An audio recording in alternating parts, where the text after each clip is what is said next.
Bwana Yesu asifiwe. Kuna vitu ambavyo kwenye nyakati za mwisho, nilipokuwa naongea somo lililopita juu ya unabii wa Yesu na unabii wa Danieli, nilivigusia. Na kitu kikubwa ambacho natamani pia nikiweke sawa bila kuogopa mtu. Kwa nini? Biblia ndio inaoniongoza. Siongozwi na theolojia. Katika kitu ambacho nimepitia, nimesoma lakini sikiamini, kwa sababu shida ya theolojia ni moja. Mtu akishajiundia tafsiri ya kitu, anaitumia kudanganyia wale wanafunzi, na wale wanafunzi wataenda kudanganya. Hiyo ndio shida ya theolojia. Theolojia inakuletea kitu ambacho mtu anajua. Nisikilize vizuri. Mtu anajua labda ili andiko lina maana hii. Hata kama amepotoshwa, atachukua lile andiko, atalipeleka vile vile. Kwa nini? Msingi wa theolojia ni kwamba kile ulichofundishwa ndicho sahihi, wakati ni uongo. Biblia, wapendwa, Roho Mtakatifu ameficha vitu vingi ambavyo si lazima vyote anifundishe mimi. Kwa hiyo sipaswi kujiwekea ujuzi na kukuambia kwamba kile ninachokuambia mimi amini ndicho hicho milele yote. Ule ni wizi.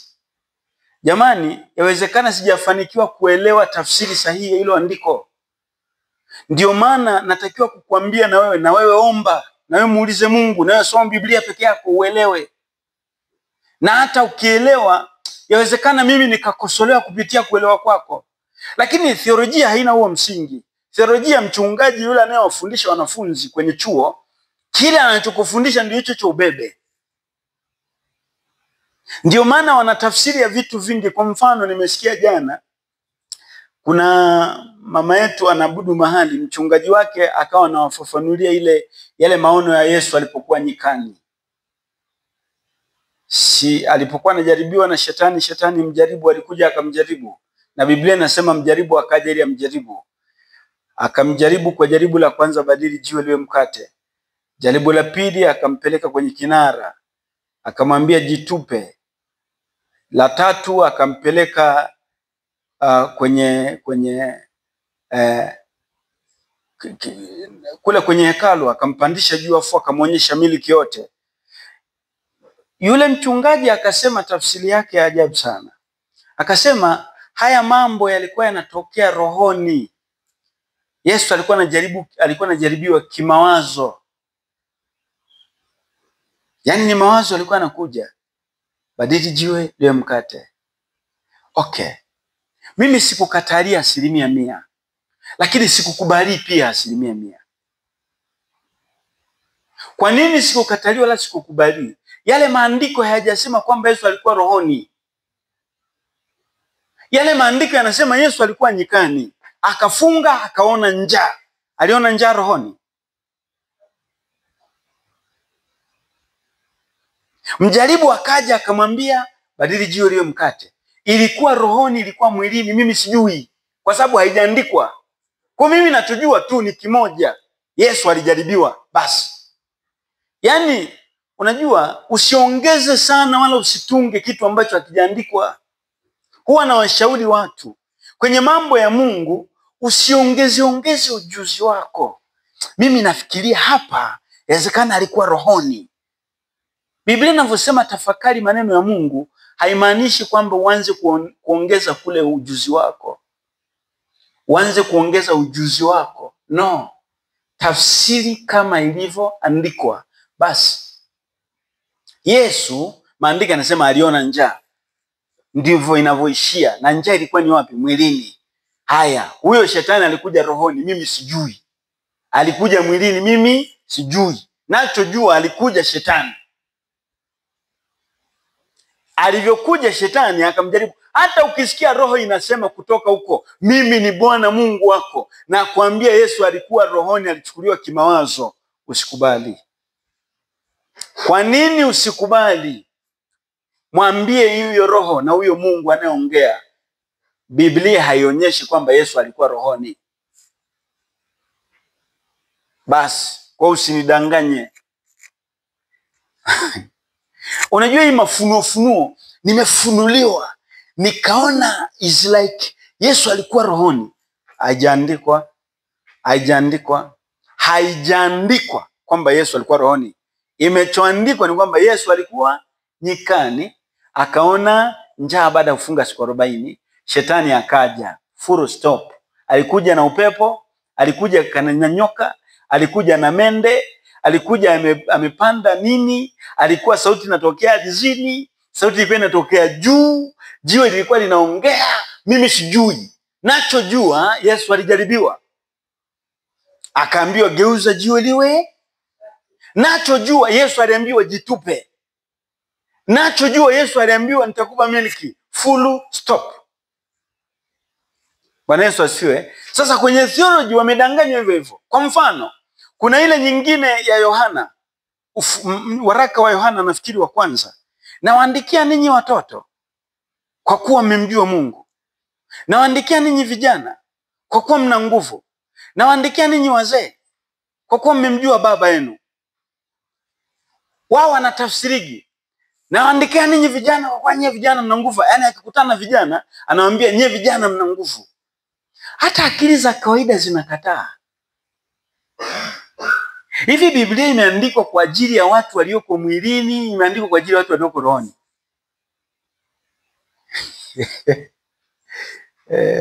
Ndio maana Biblia ikasema walio wa roho wataelewa mambo ya rohoni. Kwa Biblia ni kwa ajili ya watu wa nini?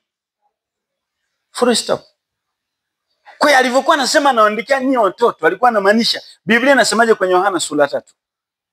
Usipozaliwa mara ya pili hutauingia ufalme wa Mungu. Alichokuwa anamaanisha nini? Kwenye Yohana, waraka wa Yohana. Alichokuwa anamaanisha ni hicho. Kwamba nawaandikia ninyi watoto, ni watoto, watu waliozaliwa mara ya pili. Watu ambao wameokoka, wametolewa dhambini. Hakuwa anamaanisha watoto. Yaani Mungu akae na Yohana naye akae aandike waraka kwa vitoto vichanga. Vile vichanga vile ambavyo havimjui Mungu, hata vijui kuna Mungu. Hivi nyewe mnajua, si mnamuona mtoto wangu hapa anachofanya? Unafikiri anajua kuna Mungu? Alafu Biblia inasema akakaa akaanza kuandika. Naandikia wewe mtoto ambaye sasa hivi yuko na business zake kabisa. Aelewi kuna Mungu, hakuna Mungu, niko kanisani, sio hajui. Alafu yeye kwa kuwa wanamjua Mungu, hivi kweli hata kwenye akili yake inakuja.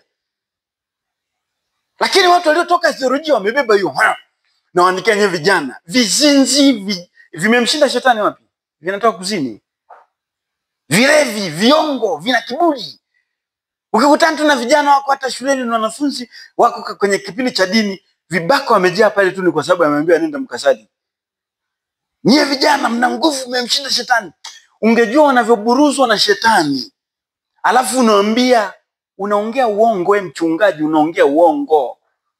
Vijana ni wale waliokoka. Mtu anaweza kuwa na miaka 65, 70, ila ni ana nguvu kiroho.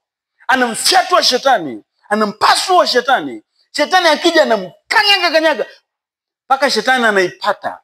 Ndio Biblia inasema nimekuandikia wewe kijana na miaka 65 lakini wewe ni kijana kiroho. Maana umemshinda nani? Sasa ndio maana kuna mahali naenda najaribu kuweka sawa. Kwa wametafsiri vitu vingi kwa uongo.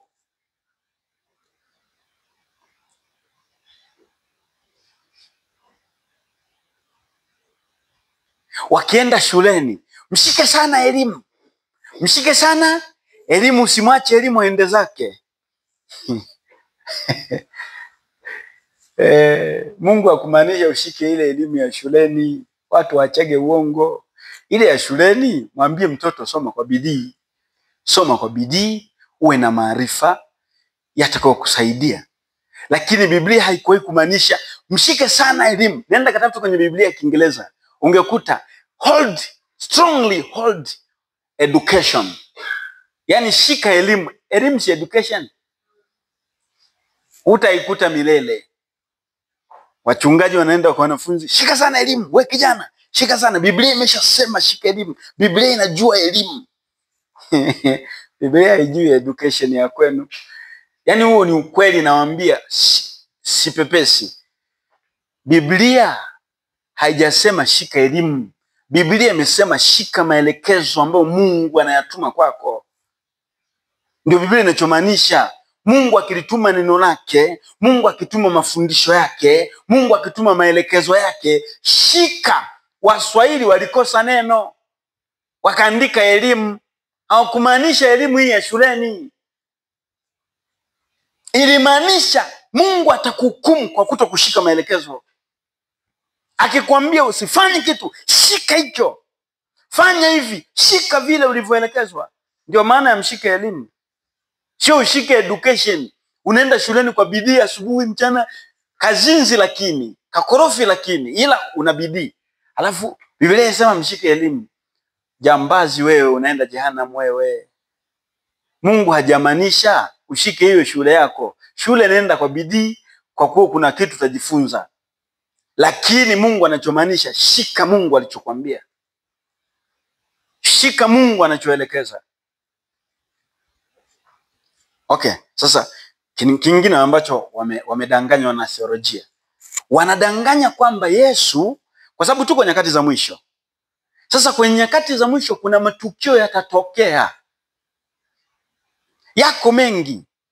Tukio la kwanza litakalotokea, church persecution au mateso ya kanisa, tribulation.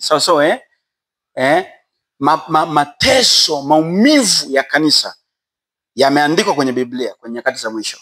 Na Yesu kasema watawaua kwa jina langu, ulimwengu utawakataa. Sawa? Hicho ni kitu cha kwanza, mateso ya kanisa. Cha pili kitakachokuwa kwenye nyakati za